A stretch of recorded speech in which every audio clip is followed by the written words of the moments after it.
Break the door down. There's blood on the door. Kick the door. I got you. Give me support, man. Let me see your hand. Back up. Back up. What's going on? Well, that clearly dramatic footage is about to unearth something absolutely diabolical. There are some cases that aren't there where you just sit and you contemplate how the hell did these things play out? How on earth does somebody believe that they have a relationship of trust with another individual and end up brutalized in the most despicable of ways? And that's exactly what happens in this case. For those of you who are new to my channel, thanks for being here. If you have not subscribed yet, why don't you? Give me a like as well if you don't mind, that'd be really helpful. And for those of you supporting me on YouTube membership and Patreon, thanks, can't do this without you. Hope you're enjoying all your full length content there and your podcasts. Today's case is one that blows your mind because we're talking about a situation that is so outlandish in its evil that it's hard to even believe it could happen, full stop, let alone where young people are concerned. So let's talk about one of the perpetrators in this case, Kiara McCulley. So she's 19 years of age at the time of her arrest. There has not been a lot reported on her childhood and on her upbringing, but she does live with her mother, so clearly there is a relationship there. What I can tell you is she has absolutely no prior New Mexico criminal history, which is where she comes from. Now, she claims that she has DID, which is dissociative identity disorder. She also claims other mental health conditions, but these haven't been formally diagnosed. I'm just going to throw it out there. I call it ticktochondria. This is where people go on TikTok and decide that they have a whole range of mental health conditions that no one else diagnoses, but they decide they certainly inhabit. And I get why people like to belong, and often people do have issues around their mental health, but sometimes it's really bad to just go around diagnosing yourself with a whole heap of these conditions that actually don't exist within your mental health at all. But nonetheless, this is where we are at with this particular individual. Now, by late 2022, she's living in a detached garage, is how I describe it, on her mother's property. This is in Jaguar Drive, Santa Fe in New Mexico. She was actually sharing this with her boyfriend. At the time, he's named Isaac Apodaca. He was actually in his mid-20s. So he is a little bit older, but there's nothing too outlandish about that age gap. But we do have to acknowledge that when you're with a guy in mid-20s and you're only 19, the likelihood is he's going to have had more relationships than you. And that can mean that there is a power dynamic that is playing out there where he has more control and power within the relationship. And I certainly think it plays out in this particular case. Now, he was also a Santa Fe resident. His date of birth is around 96, 97, but we don't have an absolute date of birth. And again, when it comes down to the information about his upbringing and his personal life that has happened before this particular crime plays out, there isn't a lot of information out there. And there isn't a lot of information about how long these two had known each other as an intimate couple. What we do know is that he did have a prior criminal history in New Mexico, and this regarded a domestic violence case from 2022. And that domestic violence case actually involved Kiara. But she had essentially requested for a dismissal, and Isaac then agreed to a year-long domestic violence program. So I'm sure you're all aware of what a DV program is, but basically for those of you who might not, it's a court-mandated domestic violence intervention course. It's designed basically to educate offenders, to promote a level of accountability, and also, of course, the most important, to prevent re-offending. It's also sometimes used to support victims in rebuilding their lives, essentially after abuse. So he's obviously committed to doing that. And like I said, she didn't go through with the original complaint to a point where he is tried in a court of law and convicted and sent to prison. He is given this opportunity on a community level to essentially manage his feelings and figure out why he's offending in a violent way towards a partner. I will note, in the UK, the programs that have been run here actually often work in the opposite direction. So we send these individuals to these programs and they come out more violent. Now, I'm not blaming the program, by the way. I'm just saying that there doesn't seem to be that much positivity coming out of these scenarios. And maybe it's because they're in a group with other violent offenders and perpetrators. So as opposed to learning how to stop reoffending, they just learn about everybody else's stories and it reinforces their own violence. That's just my own thoughts around this. You can have your own as well. Now, it turns out that this couple have got some absolutely, what can I say, malevolent ideas about what they'd like to do with their spare time. And I know that we always have to be really conscious when we're looking at the psychology of couples, because we have to be aware that fantasy can play in. So not all people who are texting and sharing fantasies have an action-based plan. It can just be that they have a particular dark mindset regarding sexual predilection that stays in the fantasy realm as opposed to falling out and spilling out into action-based crimes. But we wouldn't be talking about it here today if it hadn't become an action-based crime. And I will say that Isaac does seem to have a level of control over Kiara in this relationship. So he is older, he is more controlling, and later he is described as coercive. Again, I am appreciative that you probably are aware of the term coercive, but when we talk about coercive control in relationships on a domestic abuse level, we're talking about individuals who don't necessarily need to be violent. Although, as I've said, it seems that he has gone to a DV group for a year, and that's because he needed to look at his offensive ways, and that included violence. So coercive and domestically violent is what I would look at within this case. But when it comes down to the non-physical abuse, the coercive control, we're talking about financial exploitation, we're talking about controlling where your partner goes, who they see, whether they have access to their own bank cards, passports, etc. So just a way that you can fully manipulate their world so you're in charge of that world. And often victims don't even notice that it's happening to them until they find themselves basically imprisoned by that partner. It can even be that somebody makes you feel afraid of what could happen. So they don't necessarily need to be abusive in a very plain, obvious sense, which is physically or sexually being violent. This is more about that you know that you anticipate if you don't do A, B, or C, that something terrible could happen to you. And it's a trap of an emotional and psychological sort. Now, it turns out that it's going to be a friend of this couple that's going to end up the victim of the most horrific crime. It is so sadistic what occurs. So this girl is Grace Jennings. Grace was 21 years old at the time. She was born on August 22nd, 2001. And just like the other two, she was a resident of the Santa Fe area. Now, early headlines have basically framed these as a love triangle trio. However, follow-up reporting basically clarifies that Kiara and Grace had known each other as children and then have reconnected years later. I'm sure that many of you have gone through that experience where you haven't seen people that you grew up with for a very, very long time, and then it might be a Facebook connection, it might be that you bump into them in a bar. However that occurs, what tends to be very clear in those situations is because of that shared history, you automatically trust the person you've met. There's that shared experience and familiarity. And even though there might have been decades, sometimes years between your last meeting and your new meeting, that history provides this bridge where you meet in the middle. And often it can feel really alluring and appealing to go back into those situations because you feel that they knew you at a time that has gone. And that can create this myth of security in those relationships.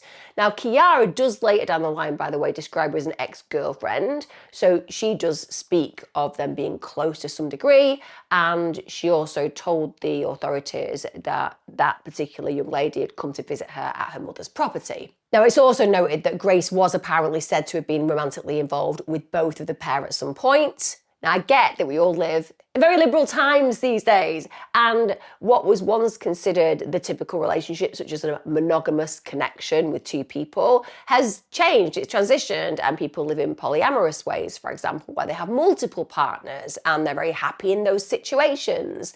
Personally, I would find it very confusing and far too busy to deal with. I struggle to deal with just one relationship, but it takes all sorts, and what works for one does not work for another. But managing polyamorous relationships is challenging. Managing any kind of open relationship is challenging because as human beings, it doesn't matter how well adjusted we are, how emotionally sound we are, you have feelings for another human being. And then if that other human being is seeing other people, even with the best will in the world where you are totally at peace with the fact that you want to live in this open way, it doesn't mean that you don't go through feelings of jealousy and envy because you care. And so you can imagine that even when somebody says they're all right with certain situations, when it comes down to living that in reality, it doesn't always play out as they might have envisaged. And bear in mind, Kiara is only 19 at the time of this crime, so she is a young person who may seem to be down with this kind of open experience, but may secretly hoard some resentment that her partner is seeing other people. Now we get to October the 28th when Kiara sends Isaac a text, and it's basically messaging to ask if Grace could sleep over. Again, what are we seeing here? This is her home. It is her mother who is allowing Isaac and she to stay in that double garage together. So really, Kiara shouldn't be asking permission of her boyfriend as to whether a friend should stay over. You should be able to just go about your business and invite her at your will and leisure because that's your home. So it does seem to be that he has a level of power in this relationship. And basically, Kiara says that she wants to come over because she's upset.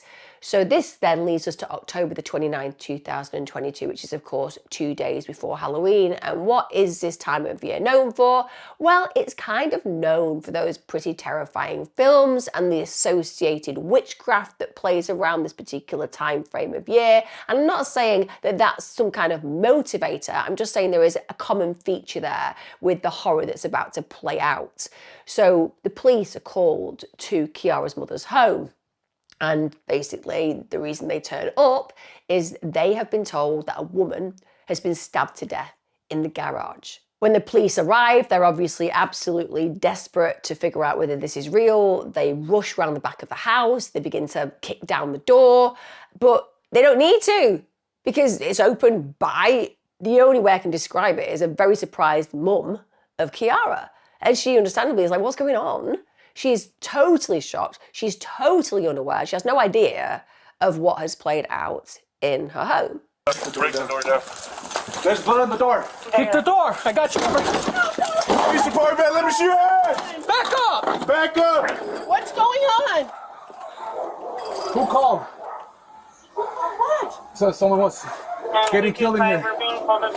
Now, when you look at the environment they're living in, you can see it's quite chaotic. So the backyard is piled with junk.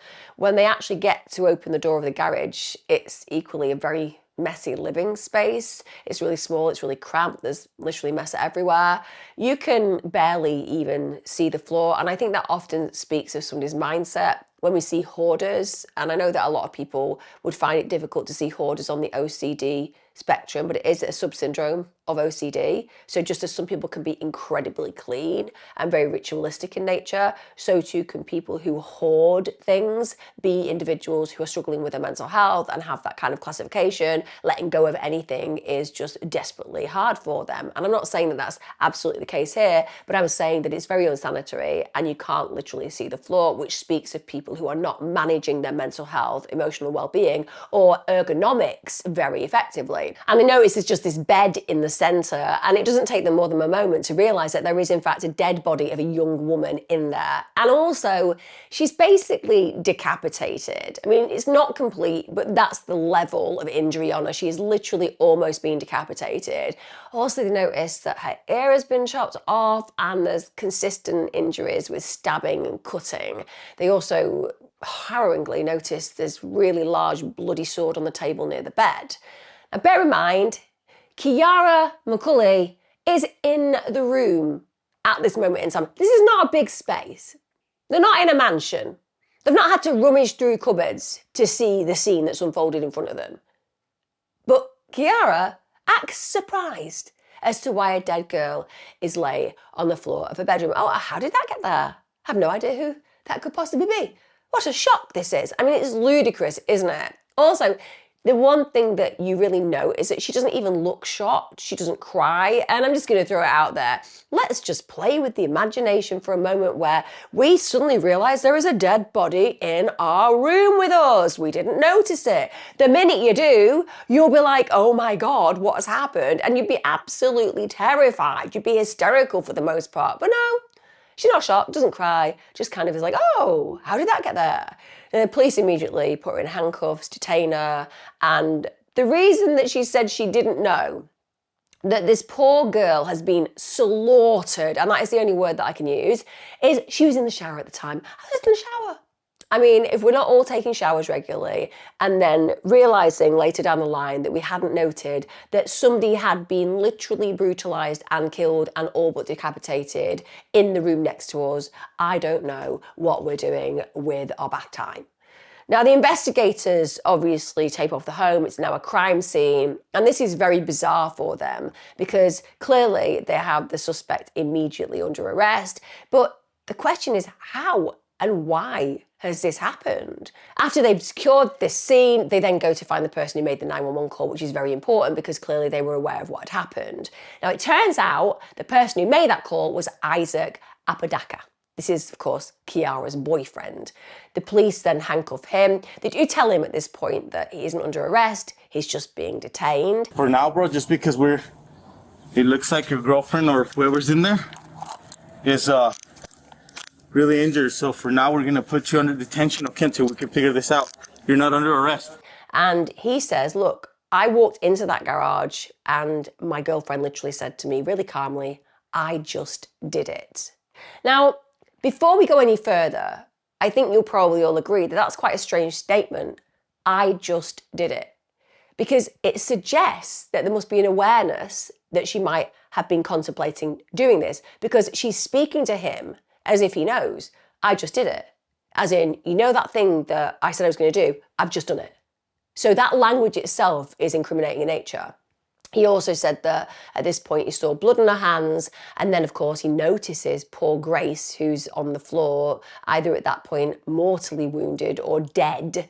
Now back at the scene, we see the victim's mother arrive. So poor Grace Jennings' mum arrives at that place, at the property where her child has all but been decapitated. And she tells the police exactly who her daughter is. Now, at that moment in time, she wasn't even aware of what had happened to her daughter. So she understandably is wanting to confirm that she's okay. And she's saying, is she okay? Is she breathing? Which is just devastating. Because that's all you're going to be concerned about in that moment, isn't it? What is happening to my baby? Why is my baby in such a state? Is she okay? They take her back to the police station, and it's here that they have to break the horrendous news that her daughter is deceased, and she is understandably utterly devastated. I mean, to lose a child at any point in your life is the worst thing that can ever happen to you. To lose a child to an accident is harrowing, to an illness is harrowing, but to lose a child to murder is beyond traumatic on every single level. Who called you? Gosh, I was coming to pick her up. No one called me. She was supposed to be leaving with me, like then, right now. Okay. So, she's deceased. Are you serious? Yes. Oh my God, no, no. Okay. Oh God, what happened? We're still trying to figure that out. That girl shot her. Okay, no, she's not shot. How did she get deceased? So we'll explain to you everything, but Jeannie, I'm sure it's a lot for you, okay?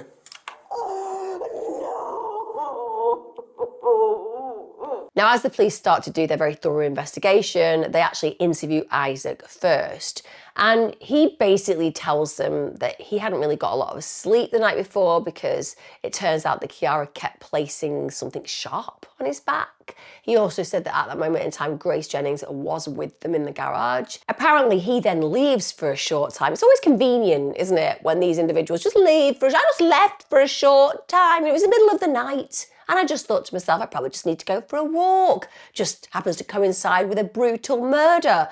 Now, he said that when he came back, he saw that Grace was dead. And that's when Kiara said to him, I did it. And apparently she had a smile on her face. Again, on one level, that could seem insane. Of course, it can if somebody's just murdered somebody and is smiling, saying, I did it. We could say, well, are they suffering from a psychotic break?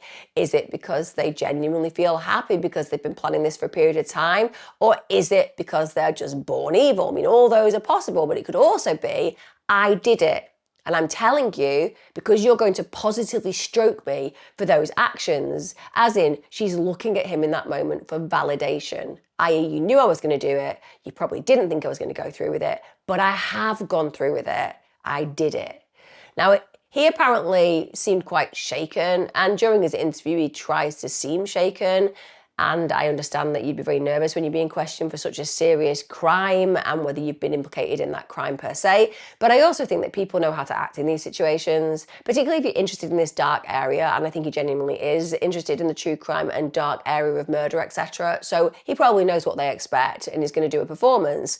He then explains that the relationship he had with Grace is quite confusing to some degree because she is the ex-girlfriend of Kiara. And officers at this point think, yeah, he's telling us this, but he's trying again to minimize his relationship with the victim. And the police think, you are hiding something. You are genuinely hiding something about the level of your knowledge or the level of relationship you have in this situation. And understandably, they want to look at his phone. And if you've got nothing to hide, you're going to pass your phone over. Or if you're somebody who feels like you want to seem innocent, you're also going to hand your phone over. And what do they find? Well, they find text messages that he'd sent to Kiara, and they are incriminating. I'm not saying all of them are, but some genuinely are. So these messages read, I have a plan. All I have to do is be at my family's place and call the cops for a breaking and entry. And they say, why are you planning calling the cops for a fake breaking and entry? And he says, listen, this is a conversation that's being taken completely out of context. I don't know what you're talking about, and I get that. Let's be clear. I reckon if people read our phones cold, they would probably see us as a completely different human being because we have different relationships with different people and we say really inappropriate things with certain people. It doesn't mean that we're incriminating ourselves into crime, even if we're saying things that might seem that way. Often we're just having fun or a giggle or we're angry. It doesn't mean it's verbatim going to happen. But then they find other texts mentioning, quote, Operation Kickout. But he just says, oh, that's because she always kicks me out. So just run that through with me again. Oh, well, basically, Operation Kickout is when Kiara kicks me out. Isn't an operation like that meant to be kind of secret? So the person who's getting kicked out wouldn't know, and you'd be sharing Operation Kickout with people who didn't know that the person was going to get kicked out. That makes sense. That does sound like quite a lot of operations in other situations. But I'm thinking that on this occasion, Operation Kickout is just because she's really transparent about how she's going to treat me in the future. Okay, yeah, you're just a massive liar, aren't you? That would be the reality. But nonetheless, we're going to get more bizarre. So the conversation that the detective is reading at this moment in time just gets more and more and more suspicious and incriminating. So as they go through the conversation even more, he sees more messages such as, why don't you pop off, my little firecracker? So I get that. Many people would be like, well, that isn't incriminating. Fair enough, because pop off could mean you just need to go somewhere else. Maybe it's Operation Kickout, but this time you throw yourself out. But also, we follow up with, what would you like me to do? Stab her? Also, why don't I ask my mum to give me a ride to Target while you do what's needed? Now, conveniently, from this point onwards, Isaac claims that he has no idea what they were talking about, and it wasn't even him who sent the messages. Sorry? Yeah, it wasn't me who sent the messages, and I don't even know what the messages are about. But you just really did know about the messages that seemed slightly less incriminating. You were kind of able to explain those. Yeah, conveniently, I do remember the less incriminating ones that I could just explain away, like Operation Kickout. But now I'm contemplating these new messages that you are reading to me, and I realize I don't even know who sent those. I don't know who they are. I don't know what they are. I don't know how they've happened. It's my phone. I'm the only person really with access to it. But at the end of the day, I'm saying I know nothing. Okay. Still don't believe you, you massive liar. Anyway, this is what he's going down the line with, and we see this constantly, don't we, with these kind of perpetrators. They're just going to deny, deny, deny. But then there's more messages. These are including whether to use a dagger or a sword. Others that said, stab the throat. What do we do about the mess? Also, responses like, we burn it and I'll buy new blankets and bed, and we'll have to take care of the mess ASAP when we finish. These are obviously suggesting doing damage to an individual and then cleaning up the consequences of that. So really incriminating. And I suppose that some people will say, well, actually, does that mean that he believed that he wanted to go through with something so heinous? Or were they just playing out this fantasy? Well, I would say that when you look at her reactions, such as saying, I just did it, and so on, he is somebody that she is seeking validation from, and he must have known that about her personality. So for me, this does sound very premeditated. And by this point, of course, he's just making the weakest attempt to deflect and to defend himself. He knows it's obvious now, but he's just continuing to try to act as if the messages are not to do with the death of Grace, who's literally been found in his girlfriend's bedroom. I have no clue from this on, from beyond here. I don't know what's going on. You don't know what's going on? What are you talking about? I don't know. And the excuses become more and more ridiculous. As I've said, he just decides that he didn't even send them. And then these messages become even more concerning. So the investigator reads a message that says, remember, you'll move up the ranks. Plus, you'll get perks on the black market since this is your first. Also, if you can't do it, I'll have them do it. And it will still count as your first. It's just, I'll rewrite the report and submit it to the black market heads. So the indication there is that he is aware of this underground network of individuals that want people killed. And don't get me wrong, if you think about the dark web, the deep dark web, these kind of things do go on. We know that human trafficking occurs. We know that murders occur within that. We know that snuff movies are made, which are pornographic murder movies. These things have a market. There are individuals out there who are so depraved in their nature that they pay for this kind of material. And there will be organisations, whether we like to acknowledge that or not, whether it gives us nightmares or otherwise, who absolutely are involved in this kind of work. But he is using this overarching idea to make Kiara believe that there are individuals who will basically make it profitable for her to go ahead and do this, but also as if he is invested and involved with this dark group. And if you think about Kiara's perspective and position, she's probably thinking to herself, well, that sounds like an all-powerful place that I could get involved in because there is that twisted nature within her. But also there could be a level of fear and compliance, a desire for validation from that route as well. Now she ends up texting him saying, I'm using Zera. Zera is the name of the sword that she used. He writes back, just swing it and don't regret the aim. What's holding you back? Lock the barn because you'll be able to have a lot of fun with your hunt. And also writes, the screams won't be heard through the soundproof walls. Also writes, I just want you to do it so you can feel the rush of adrenaline. I can coach you what to do. Now this is coercion of the highest level. Let's even play with the scenario where Isaac doesn't believe that she's going to go through with it. What he is doing here is pumping her with this idea of possibility and reinforcing her, trying to force her down a road that she might not otherwise have gone down. So he is deeply embedded in the organisation of what plays out. Even if he tries to suggest that he was living in fantasy land, well, he knows the partner he's with and he knows her capacity without a doubt. And yet here we are in a situation where he is absolutely coercing her to do something ultimately unspeakably evil. And this means that the officers are very aware that they are looking directly at a suspect that seems to be highly incriminated in this crime. Now, an hour after his interview, Kiara is brought into the question by the same detective, and she begins with, I believe I'm here because a dead body was found in my room. Really? Yeah, well, actually, ironically, you're not. You're here because there's some, issues with your driving. You've had a few issues with not giving your license in when you've been caught speeding, and we just want to bring you in to ask you about those things. So don't worry about the dead body in the room. That's just a normal experience for us, and we're sure you'll be able to explain it away perfectly. So yeah, let's just talk about what we've actually brought you in for. You know what I mean? Of course it's about the dead body found in your room.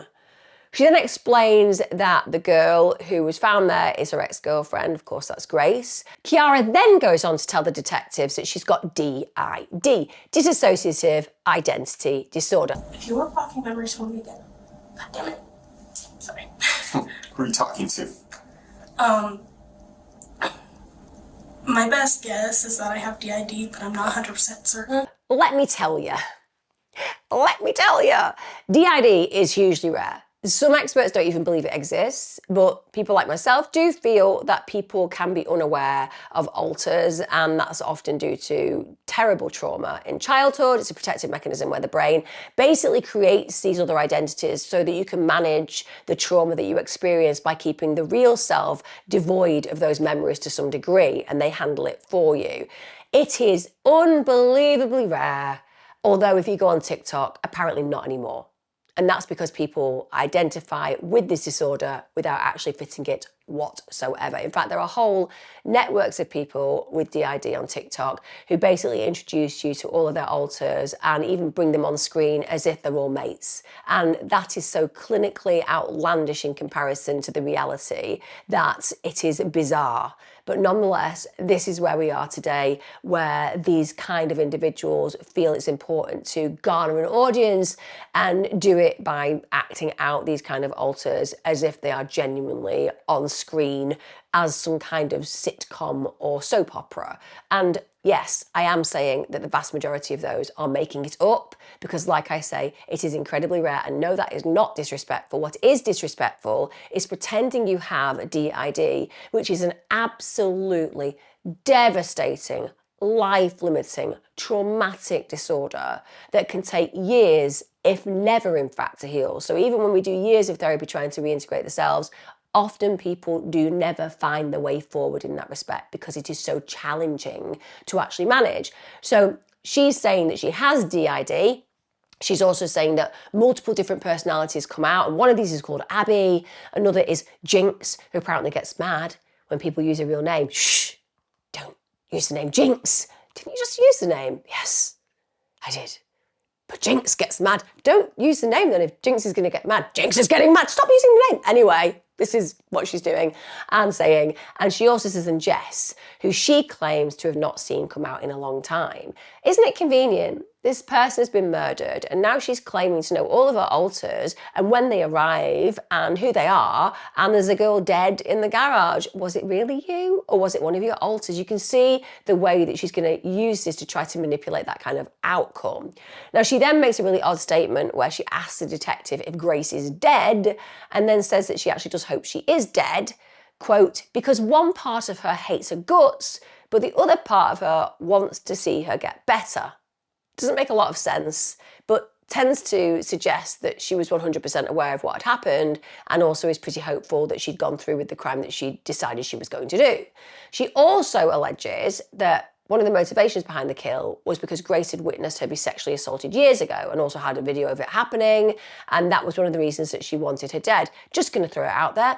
Most people would think, how convenient. You have a video of me being sexually violated by a predator. Hey, maybe we can go to the authorities with that and get them banged up for the rest of their natural life at best, if not for a very, very long time. But no, apparently this would be a reason to kill the person who had that material.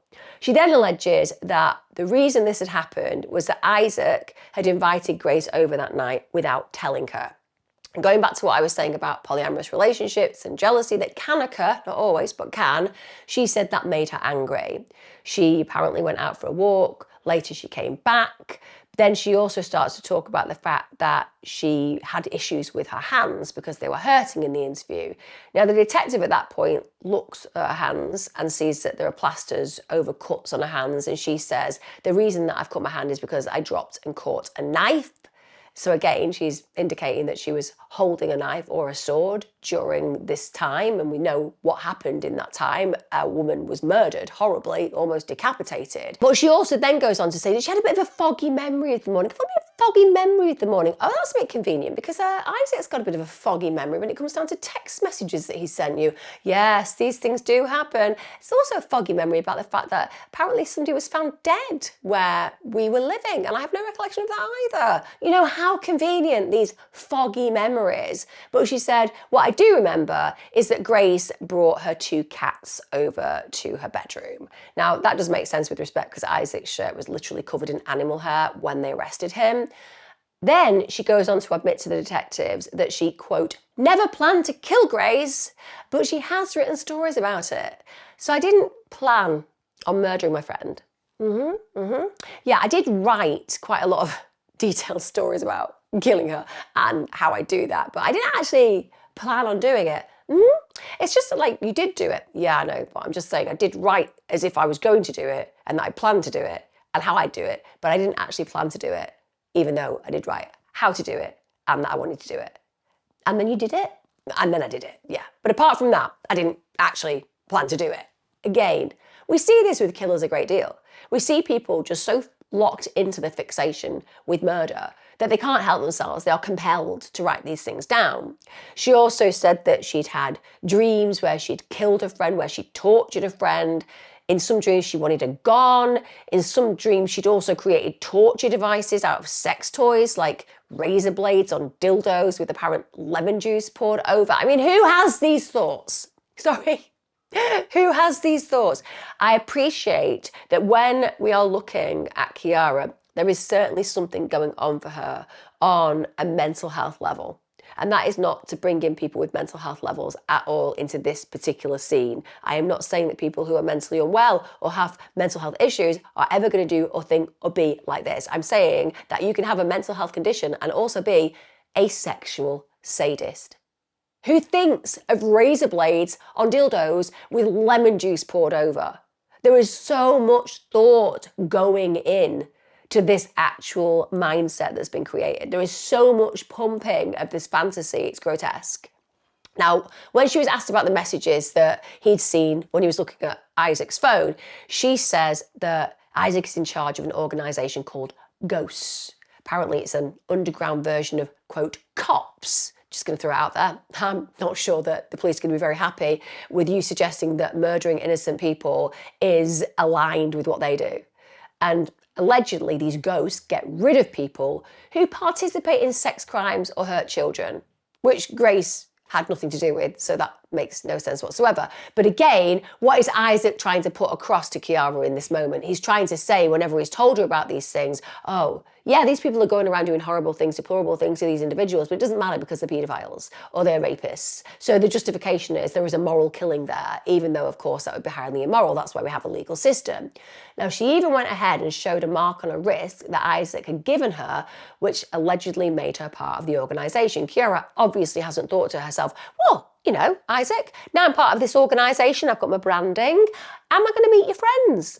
Oh, it's a ghost organisation. Well, yeah, obviously, but you know the organisation because you told me about the organisation. Apparently the organisation are very good at, shall we say, morally killing. And I'd like to be a part of that organisation. And now I am a part of the organisation. I've got the branding. Yes, but they're like ghosts in this organisation. So even though you're part of the organisation and I know the organisation and I know who they are, you can't know who they are. Then why am I part of the organisation? Well, you're part of the ghost organisation, which is why you couldn't see them, because they are literally ghosts, because I'm literally making it up. But she is completely captured in this mindset. And she also tells the detectives that Isaac has told her that he's killed 40 people before. There was a number he said, like a number of people he killed? Yeah. How many? 40. 40 people. Supposedly. It's a big claim. Yeah. Just gonna throw it out there. If you meet someone and you're having a chat and you're figuring out, do we have anything in common? And you say, do you have any particular interests in your part-time? And they're like, well, you know, funnily enough, I do. Oh, just tell me about them because it's really good to connect over these things. Some might call it a little bit of an extreme hobby. Oh, come on, I'm really interested in this. Well, some people might be a little bit, you know, afraid of what I say. Oh, I don't know. I think it's really interesting having a few risky kind of behaviours. Okay, well, I've killed 40 people. You'd be like, okay, that's great. Do you know what? That cheesecake that I wanted to order, I'm feeling a little bit, I think I might have a bit of a tummy bug. I'm gonna back out looking at you in the eyes directly whilst backing into an Uber, whilst going straight to the police station. That's how you would be, but not Kiara. Kiara's like, that's cool. She didn't like the fact that he showed off about killing 40 people. That was the main issue that she had with it. Oh, it's just a bit of a show off. All these people he's murdered, he can't keep his mouth shut about it. That's not a typical reaction, is it? Now, when the detectives ask if she thinks it could have been her that killed Grace, she basically blames the alters. She says it's one of the people that inhabit her mind, one of the separate personalities. And she also says, it could actually be a personality I haven't met yet. Which personality is that? murderer personality. Is that the personality we're talking about, Kiara? She also at one point even describes a little hand holding back her arm when she held the dagger, which she thought was one of her other personalities. So basically a personality trying to prevent her from becoming the murderer that she now is. Now, throughout the whole interview, her demeanour is strange with respect. She's detached. I do feel there is almost like a childlike acting in this situation. And to some degree, you could say there's a naivety there. She doesn't realise the depth of what she's done. She smiles. She sometimes makes jokes such as, "That was a leap," when mentioning the fact that she could be going to jail for murder, which she clearly will be doing at some point. But even though on one level, again, you can look at her and think, wow, this is somebody who's completely unaware of her actions. There is something about a mental psychotic break potential going on here. We could also say that if she's been writing about this, if she's been thinking about this, then maybe she's thought about what happens next. How often do we hear about individuals who don't think about what happens next? They go ahead, they commit the crime, they've not planned ultimately what's going to happen next. What if she did? What if her plan was, I'm going to blame my alters. I'm going to pretend I wasn't really aware of what had been going on, even though I have literally written down what I would like to do and I've planned it with my boyfriend. That could just be really manipulative. Now, as the detective wrap up the interview, Kiara makes a really strange statement. She sarcastically says, "I guess I'm not getting it back," referring to the sword. I'm guessing I'm not getting it back.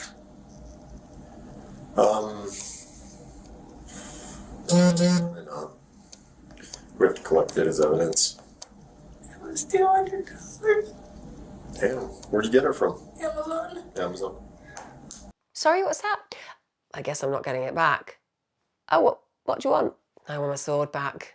Of course you're going to get it back. Yeah, we're actually going to send you to the jail armed with, do you want any more? Do you want me to just get Amazon and you can maybe have a look and see whether there's any other styles you might like? And of course you're not getting it back. She then starts to cry, but while she's crying, she's smiling and literally telling him she got it from Amazon, as if she wants to do some kind of review and let the detective know that if he fancies one, he can pick one up on Amazon too. Now, bear in mind, the investigators have now been informed of the darkness of this event, and they're very much able to uncover the evidence consistent with Kiara's confession. So they find one long sword at the crime scene, approximately 3 feet long, which is just terrifying. They find bloodstained bedding, cell phones, a note. They also find the 2 cats of Grace's in the garage. Now, bear in mind, the official autopsy hasn't actually been released publicly, but the state medical examiner noted deep, sharp force injuries to the neck consistent with a sword attack. And clearly the swords were in situ at the crime scene, so undoubtedly they were the ones that were used. Now, the next day, this is on the 30th of October 2022, this is after both of them have been questioned, Kiara is charged with an open count of murder. So this means that the prosecutors at this point had not yet determined whether it would be pursued as first or second degree.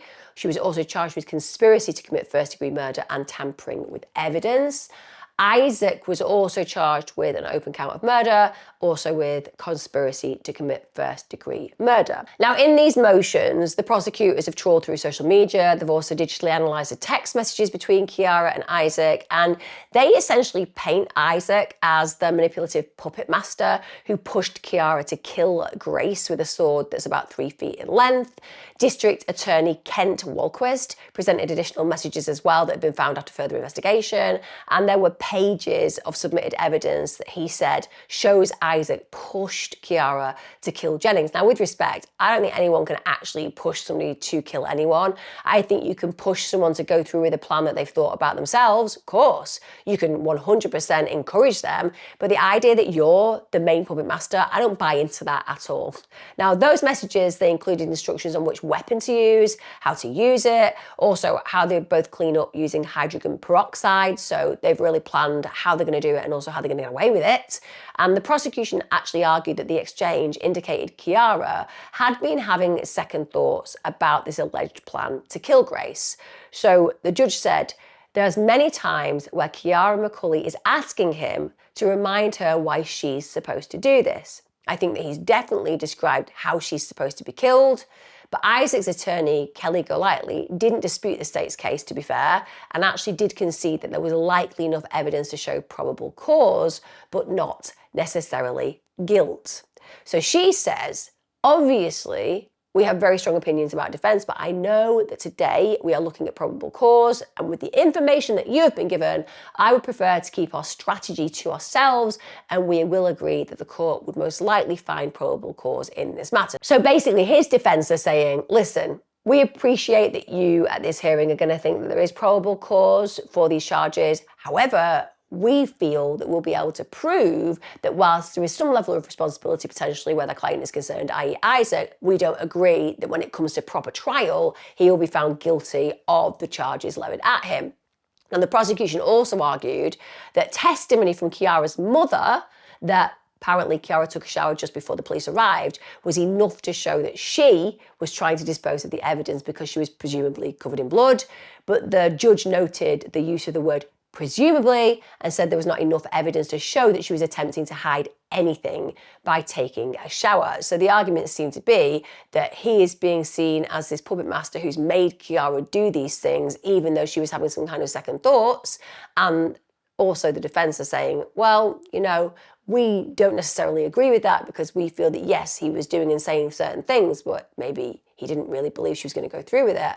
And arguably, her defense, Kiara's defense, is saying, oh, kind of, yeah, she did get a shower and she did try to get rid of the evidence to some degree and incriminating factors such as being covered in blood. But we're saying that she wasn't really attempting to hide anything. But these are the games that are played in these situations, both by the prosecution and defense. Now, in November 2022, the judge actually found that when it came down to Kiara, she was not competent at that point to stand trial. So they order her to the New Mexico Behavioral Health Institute. This is when she's placed in psychiatric care.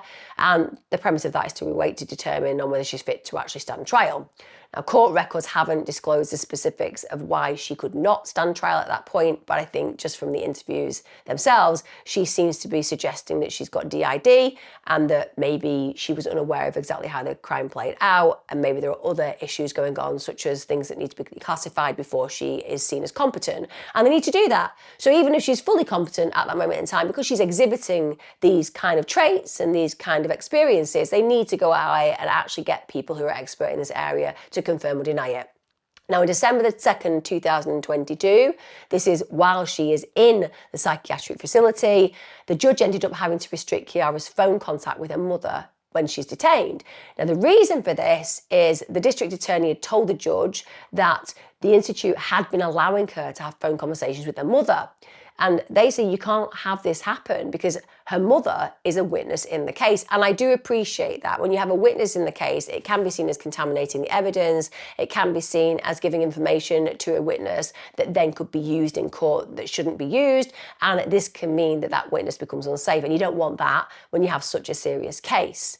Now, following that particular hearing where her mum admits that, of course, she has been speaking to her daughter, her mum made a statement saying, I am the only family Kiara has, and she's just been cut off from all communication. And I do equally understand that. Kiara has done something deplorable, but she has a relationship with her mother. She's struggling potentially at that point with her mental health, and now she has no communication with anyone. I suppose the bigger question is, what was it about Kiara that meant that no one was really around her very much, that she has no support whatsoever while she's in this facility? That begs a question, doesn't it, regarding what was it about her that gave people a need to have a wide berth where Kiara was concerned. I do think maybe in these cases, if you had had a person who was appointed to listen to the conversations between Kiara and her mother, that could have managed any of those concerns that they had about her becoming an unsafe witness, but that doesn't happen. Now, on January the 23rd, 2023, the court does restore McCulley's competency to stand trial. So there hasn't been a huge amount of time that's passed. She has gone into this facility and it's not taken long for them to go, no, she's perfectly competent to stand trial, which is why I genuinely feel that there are some myths around her mental health or mental illness. Now, it's around this time that after a preliminary hearing for Isaac, Judge Mary Marlowe Summer rules that there's enough evidence to proceed as an accessory to first-degree murder and conspiracy where his case is concerned. Now we get to November the 19th, 2024. At this point, Isaac backed out of a plea deal that he had made back in March. Now, this plea deal had been delayed because the court had wanted to hear information on DNA evidence, which was on the forensic lab's waiting list. Now, it was suspected that the delay could have been due to the lab's move to a new building, so this understandably means that they had to shut down testing for a while, and that left a backlog of a waiting list. Now, the State District Judge T. Glenn Ellington ripped the document up after his attorney told the court his client does not wish to take the plea anymore. Very dramatic, but that's what they do. So that plea deal is now off the table, essentially. It doesn't mean that another plea deal couldn't be arrived at, but nonetheless, at that point, it's off the table. Now, on February 11, 2025, Kiara pled guilty to second-degree murder. This was in exchange for testifying against Isaac. Now, for the crime, the brutal murder of Grace, she is set to face 30 years in prison, which is twice the time a second-degree murder charge normally carries. And the Deputy District Attorney said the extra time is for the brutality of the murder, but she is yet to receive her official sentencing. Now, when it comes down to Isaac's sentencing, well, his trial hasn't actually happened yet, but obviously they now have a star witness against him, which doesn't bode well when it comes down to the level of sentence that he will be dealing with. Now, when it came down to Grace Jennings, who is the victim in this case, understandably, she went there of goodwill. She thought that she had alliances and friendships with these individuals, even an intimate relationship, and she ended up all but literally beheaded in her friend's room. And the fact that she took her cats with her demonstrates that she had a level of trust in those relationships, and it is harrowing to imagine they had been planning her demise for a period of time. Now, after she had died, a GoFundMe was created to support her family, and it said in that GoFundMe that her mother Roma and sibling Arlo were at an unthinkable place of loss and mourning. They described it as an indescribable loss. At this point, it has raised $22,000 because people are good and people care, and it is astonishing that this poor girl was murdered in such a diabolical way, and I hope that whilst it will never bring any closure or peace, there is a level of feeling supported when people who don't even know them basically hand money over because they see that whilst money will never make a difference to their pain, it will make them feel a level of support. And like I said, that's because people like you are good and you make a difference to these individuals' lives, albeit small, but profound nonetheless. This is one of those cases that just reminds you, doesn't it? You send your kids out to just have fun with the mates. You trust the world around you, and yet you have no idea that there are literally monsters behind the masks waiting, sometimes in the safest spaces that you had believed existed. This case examples that perfectly. Let me know your thoughts in the comments, everybody. As ever, thanks for watching, and I'll see you again next time. Be safe.